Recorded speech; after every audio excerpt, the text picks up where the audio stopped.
again from grade 10 Lapu-Lapu, and this is the topic that has been assigned to me by Miss May Bugas.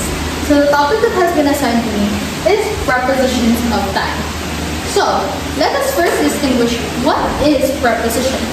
Preposition is a word or group of words used before a noun, pronoun, or a noun phrase to show direction, time, place, and location.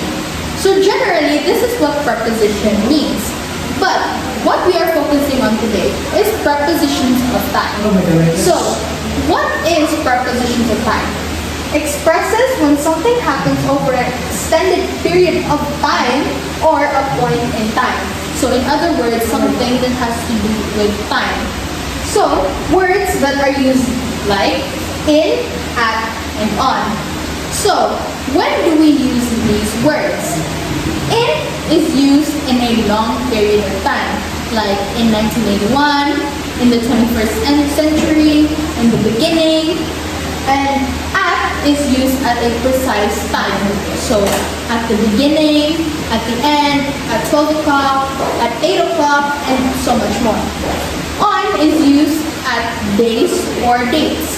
So, on Christmas Day, on January 3rd, on my birthday. So those are some examples, and these are keywords when finding the prepositions of time. So I have written here 3 examples that has something to do with prepositions of time. Example number 1, we waited for an hour outside the theater for you. The underlined word here is an hour, basically because it says it all. An hour talks about the time. Number 2, Curtis has been riding his bicycle for 2 hours. This example is almost the same with number 1, except there's numbers in it. So again, it has something to do with time. Rosie, my dog, has been barking for a long time. So this example, just because it says prepositions of time doesn't mean it has something to do with numbers.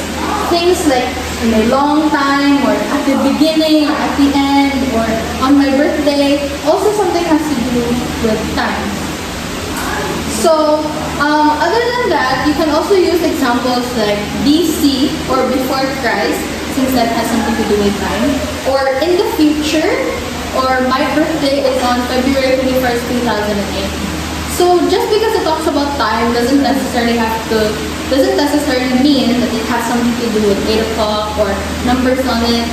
It also relates to something before, in the past, or in the future, as long as we're talking about a period of time or a point in time. So I think that's it for today. Generally, preposition means a lot of things, like the direction, time, place, and location. But the thing that was assigned to me is only about time. So I hope you guys understand my reporting, and thank you so much for listening.